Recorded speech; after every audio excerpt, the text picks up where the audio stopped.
That's why I do the pebble. That's why I want to, to make the pebble show, is to share that. Like, you have chosen differently. You're like, okay, the world is doing its thing, but I am Daniel, and I am choosing to, like, follow my dreams and make things happen. And that's my choice, and I'm doing the same thing. And we're like, okay, well, we might not be, Gen Z or Gen Alpha or whatever is the spotlight generation at the moment, but that doesn't mean life stops. And just because there's a lot of headlines that, if it bleeds, it leads, is the theory, doesn't mean that we can't still make our own life headlines, which are happy and following our dreams. And you remind me of that so much. And it just, Oh,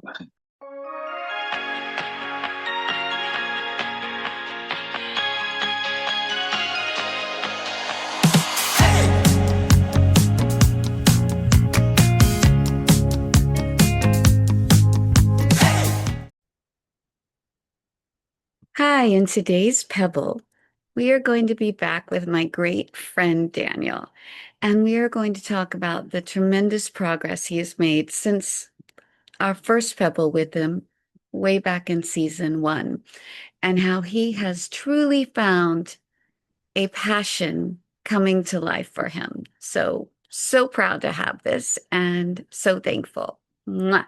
Thank you for joining us today. All right. So, hello, my friends, and especially hello to my long-standing friend and returning guest, Daniel. And Daniel is the epitome of a pebble to me, because he has been living it. He has been making little changes in his life every day, and they have brought him to action and making things happen in his life that he has always wanted to do. And he is now actually doing them. So I'm going to stop talking, and I'm going to let Daniel tell us about that. So, first off, welcome back to my favorite scouse in the world. And I love that I get to say scouse. I just, and I've well, missed but you, my Tracy, friend. can you do the accents? Yes. So, anywho, thank you for joining me again. And let's just catch us up on what has been happening in your life and the changes you've been making. So, obviously, I did a little film last year, the All of Us Strangers remake, Budgets. Really, really positive response from that, and kind of gave me the push to kind of pursue this sort of acting bug. I basically wanted to kind of explore sort of the acting sort of dream that I've had for, years since I was younger. And I've basically kind of taken little steps to kind of explore that in a way. So obviously doing the All of Us Strangers remake budget film last year. And then also I've done a little bit of stuff on camera. So I did like a promo video for the David Lean Cinema in Croydon, which is the local cinema in the area where All the Strangers was filmed. So that was a great way to kind of like again sort of showcase my sort of passion for the film. So I absolutely loved doing that. That was great. And then a little while later, I've actually sort of found somebody, I think it was on the algorithm actually, where this, I think he was Malaysian.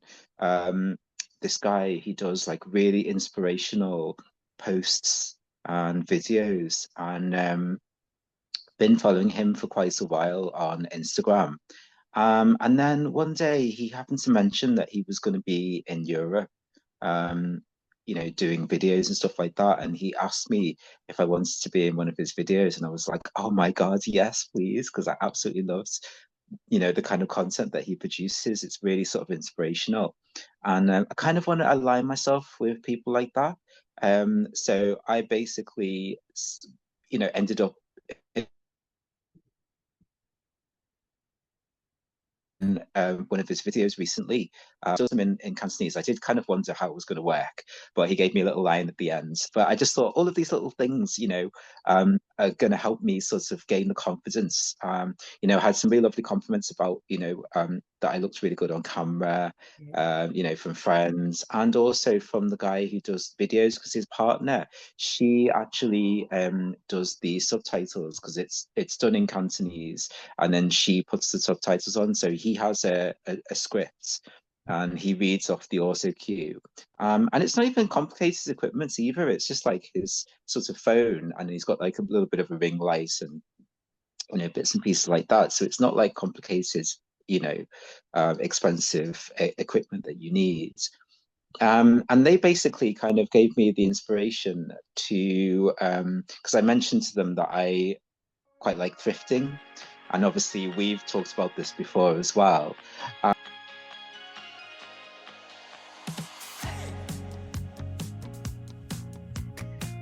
Today, I want to thank our sponsor, Zoetica Media.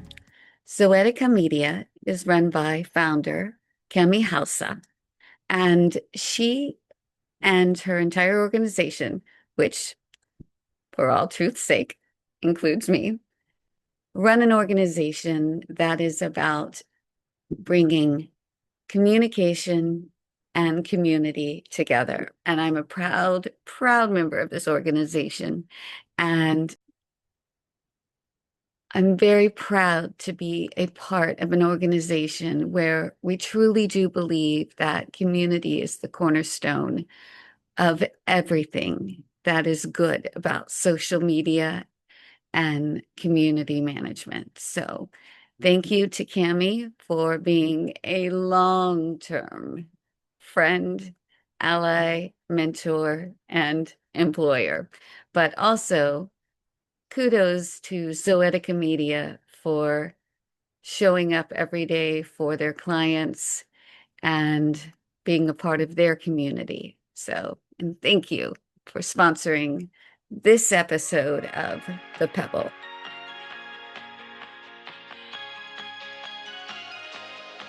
And so basically, I sort of mentioned that I would love to kind of do little videos, kind of like talking about, little bargains that I find, in charity shops and also on like Vinted as well. Um, so I've basically taken the plunge and I've started doing little videos. And again, really, really lovely positive response. And I think you've seen some of Yeah. them as well, haven't you? So, it's nothing fancy. Like I said, I'm not expecting to go like massively viral or anything like that. But again, it's just stuff that I'm really passionate about, and just kind of wanted to showcase the fact that you can find some really good stuff in charity shops, and it doesn't have to cost you the earth. Somebody actually suggested to me that maybe put prices on and stuff like that. I said the only thing with that is, I said maybe if it was all new stuff, possibly yes, because then obviously people then have the opportunity to go out and get it themselves. But obviously with charity shop finds, it is literally that item. So I thought there's probably not much point putting on there, but I thought I'll mention the prices, and where I found them. But obviously they're not going to be able to necessarily get the same thing, if they went there. But again, it was just more about the fact that I wanted to show that it's possible to look good and not spend a fortune, especially in these times as well, cost of living crisis and all of that. Absolutely. And so many people now, shopping in charity shops and stuff like that. You have got slightly higher end ones. Some of the the more expensive ones, depending on where you go. I mean, I remember we went to one ages ago in Notting Hill, and it was really, really, really high end. But on the whole, obviously, like most charity shops, they're fairly affordable, and you just never know what you're going to find in there. So I always, wherever I go, I always kind of make a point of going in them. Sometimes you go and there's like not much there, and it is what it is. And other times you go and there's like loads of stuff, and it's kind of like, oh my gosh, there's certain places that I will always kind of think, right, I want to pop there because I always know that I usually get something when I go there. So Yes. like Purley in South London, again, only a few miles from Sanderstead, where All of the Strangers was filmed. Yes. That's one of my favorite places to go because they've got quite a few charity shops, and I've managed to get quite a few really good things from there. Norwich is always a good shout. So I've come back recently. I haven't been for a while. Yeah, there's my most recent video that I did. That's where I got those pieces from. So I absolutely love the fact that I can just sort of explore these places. I love And now that. I kind of want to show those sorts of things off to other people, and kind of maybe inspire them. I'm thinking about possibly doing, I mean, I know that food and all of that is very, very sort of overexposed, so I probably won't do as much food stuff. But I'm thinking about maybe doing sort of like anime stuff as well. Yeah, there's an account that I follow on Instagram actually, um, Retro Anime Club, and based in the States. And oh, he's great, I'll But have to obviously look he's him up. Don't. yeah. Well, he's actually in Japan at the moment, so I'm very jealous, extremely jealous. And for those of you who might be first-time Pebble viewers, this is how Daniel and I met because in another life, I did, excuse me, I did English dubbing for Japanese anime. And I I'd like to say Daniel's my number one fan. He might be my only fan, but I not don't like only doubt that. fans, my only fan. Let's just be clear. And he found me on Instagram. I'll never know how. And we became friends when I was doing this sort of daily Instagram live for a while. And then he was one of my very first Pebble guests. And I will link below some of the other Pebbles that he's done so you can see his journey because it's wonderful. And Daniel maybe has one of the best anime collections, like originals, like VHS and DVDs out there. And so, respect. Yeah, I mean, like I said, I'd love to kind of like showcase a little bit of that when I get some time. Um, so yeah, that's kind of where I'm going with the sort of the videos. Like I say, just really short ones. I don't want to kind of bore people too much, but like I say, as time goes on, maybe I'll do slightly longer ones. But yeah, like I say, people seem to be loving them so far. So it's kind of again, given like with the film, it's given me confidence to kind of go, oh, okay, actually I could do this. I love that. And I'm also starting acting classes on Thursday. So I recently did a sort of taster session, um, and absolutely loved it. Really nice group of people. And so I kind of thought, you know what? I'm just going to take the plunge and just sign up for an actual course. Because I thought I really want to sort of pursue sort of like acting.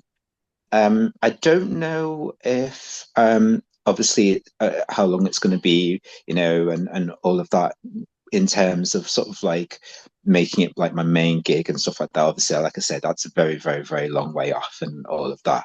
But it's more about the kind of doing it for the fun and, kind of just seeing what happens. Um, and I just thought, it's local and it's something that I feel like I need to kind of do now at my age, because I'm not getting any younger. Well, and So it's a growth thing, you know? I mean, whether or not this is what you decide you want to do for life, you've done it and you can say, I always wondered and now I've done it. And I love myself for having done it. You know, so many people think about doing something and they just do it. Just do that. I mean, they just think about doing it. You are actually saying, you know, I've wondered about that and I'm doing it. And then you can look back and go, that was fun and I did it, Hmm. but I checked that box. Sometimes we do things for a season. Yeah. And what a great season you are having with it, right? And I'm Absolutely. loving these videos you're doing because they're also growing your community. You're saying, this is something I love. I love thrifting. And there's others out there that do, but there's also others who don't know about it. They don't know that they can get, these, Top Shop or other items, quality items. Like I know when I wear something and someone compliments me and I actually brag how cheap I got it, and then I tell them the brand that they are shocked because they don't know that that's possible. And I love sharing with them that they can help the earth, they can dress any style they want for any budget they want if Hmm. they know how to do it, and that Yeah. it's a really sustainable lifestyle both for the earth but for themselves. That I when I first started it would have thought, ooh, honestly, I'll be honest. I like just thought, you go to a charity shop, yuck, right? I had Oh, absolutely. I was the same.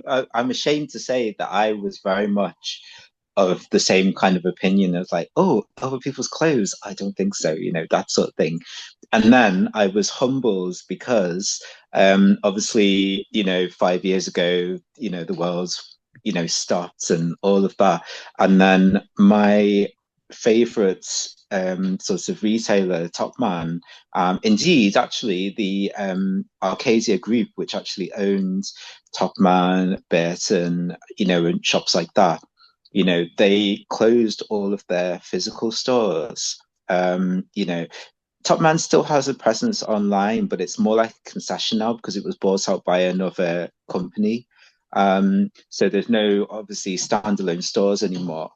And so all of a sudden that was taken away, and then the only way now to get hold of their now discontinued stock was to go to like charity shops and Vinted, sometimes eBay, you know um so I was very quickly humbled because it was sort of like I never ever thought that that would happen.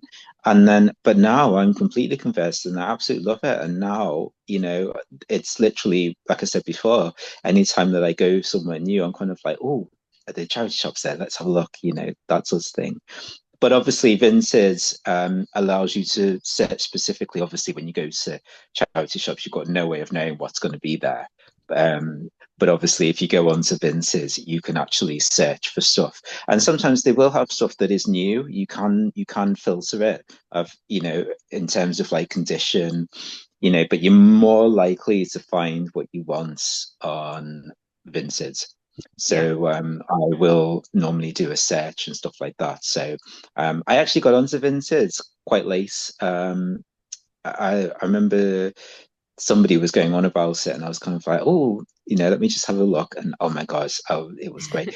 Once I realized how much Top Man stuff was on there, I was like, oh my gosh. I even found, I'm not sure if I mentioned this before in another video, but I even found one of the old anime series that I had from new and then stupidly I got rid of remember like that 20 a odd years ways ago. back.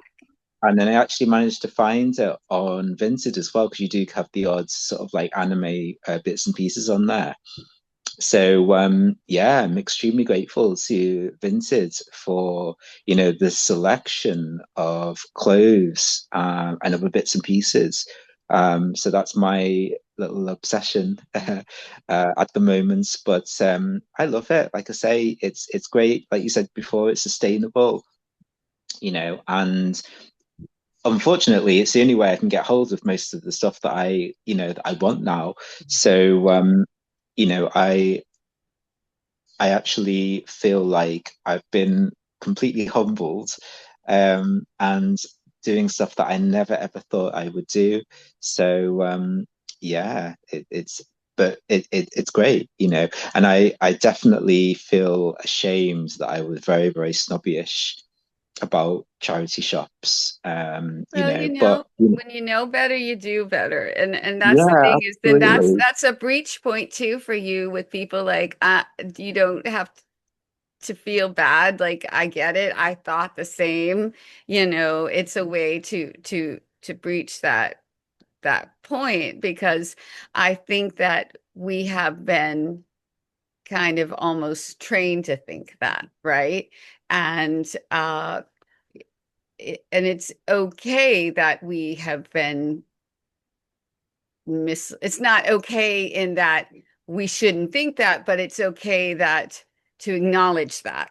And we have been, in a sense, misled, and now we know better, and we can share with others that we know better. And that's why I like that you're using this newfound confidence and this new love of creation to share that. And I make, as you know, I make a lot of videos about thrifting as well. Hmm. And I am no gatekeeper. I share where I get my goods because I hate how much clothing is going into landfills. It's Mm. insane. And so you are, by sharing what you know and sharing where you get things locally and such, you are helping with that as well. So, Hmm. and again, I am so enthused by the man you have just like has always been there, but like the unfolding of your blossom in front of my eyes, literally over the last few years of our friendship, last couple of years of the Pebble, you know, it's it's so heartening to see when we get so much negative input. It reminds us that a lot of that is is just a false algorithm. It Yeah. doesn't mean that everybody in the world is just living negatively and Mm. that everyday positive growth is possible. That's why I do the Pebble. That's why I want to make the Pebble show is to share that. Like you have chosen differently. You're like, okay, the world is doing its thing, but I am Daniel and I am choosing to like follow my dreams and make things happen and that's my choice and I'm doing the same thing and we're Mm. like okay well we might not be Gen Z or Gen Alpha or whatever is the spotlight generation at the moment, but that doesn't mean life stops. And just because there's a lot of headlines that if it bleeds it leads is the theory, doesn't mean that we can't still make our own life headlines, which are happy and following our dreams. And you remind me of that so much. And it just Oh, I can't get the smile off my face just listening to you. oh, bless you. I mean, I actually feel so much more confidence in my 40s than I did when I was in my 20s. And I actually saw an article recently, again, talking about sort of like, men in their 40s, and the confidence and the fashion and stuff like that. And obviously Andrew Scott was in there. But it was a really like great article. I loved it because actually it was so true. Everything that it was talking about was just so spot on. just in terms of, being at a certain level career wise and having the disposable income to, look good and all of that. Not necessarily, going out and buying designer stuff, but in terms of just like having the confidence and, feeling like you've grown into yourself. Um, and I absolutely loved it. I really felt like I had an affinity with what they were talking about. Um, so I definitely feel like I've got to that point in my life now where, I can go out and not care what people think, whereas like years ago I'd be like, oh no, I can't wear that, it's like now I've definitely found my own sense of like style and what I feel comfortable with. And I think I exude a lot more confidence than I did, like I say, when I was younger, when I was still Same. sort of like finding myself. 100, totally same. Well, besides age, which I understand is a factor, but I don't think it's a magic pill. I mean, maturity happens, growth happens but can you think of anything else that you really think contributed to that change in you?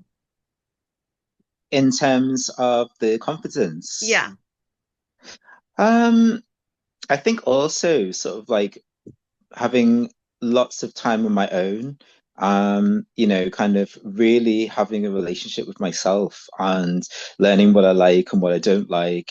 I think when I moved out of house shares in 2017, that really kind of like forced me to kind of grow up, I suppose, and you know, be sort of like. I mean, I've always been an introvert.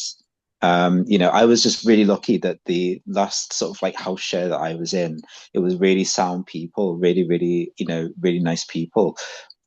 So when I finally made the transition to sort of like living on my own, I didn't find it alien. And in fact, actually, I took to it quite quickly. And now I can't imagine living with people again. It's great.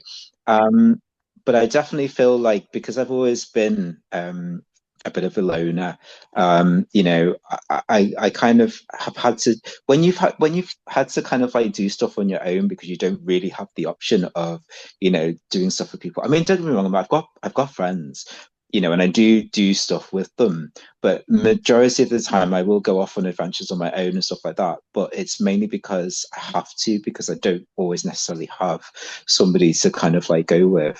And I always tend to forget that people kind of sometimes look at me and kind of go, oh, I really admire you for doing that.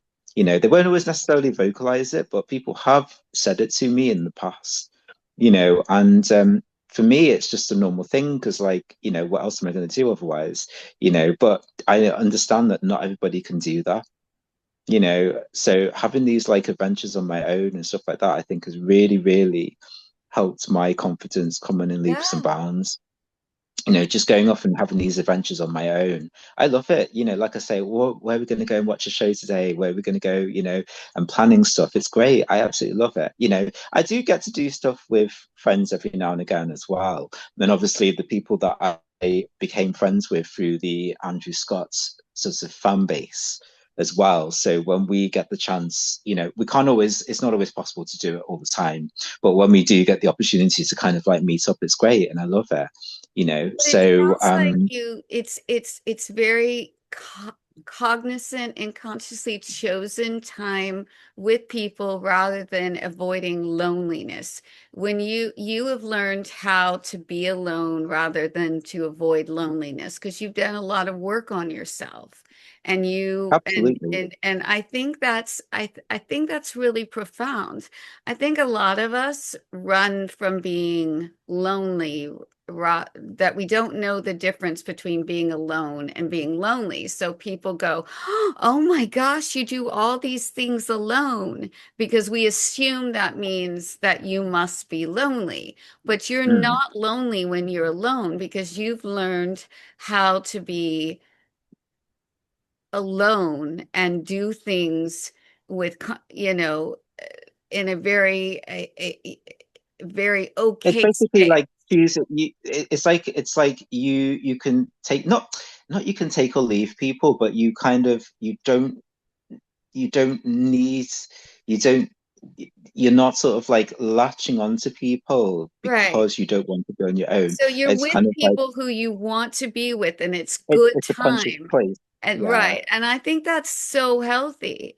And I think it's great that you had your last set of roomies were like good roomies. And so when you left, it was very healthy. It wasn't like, oh my gosh, I've got to get away from them. And then you just ran away. And so you left them in a good space and you embarked on this journey with yourself. And like I said, I've seen the growth in you, and I think that's because you did the work. And I just I've always thought you were lovely, and you know that, but no, I think you are truly extraordinary. And I think the part of that is this work that you've done, that you truly are, you're introverted, but you're also when you choose to be with people, you allow yourself to be with them.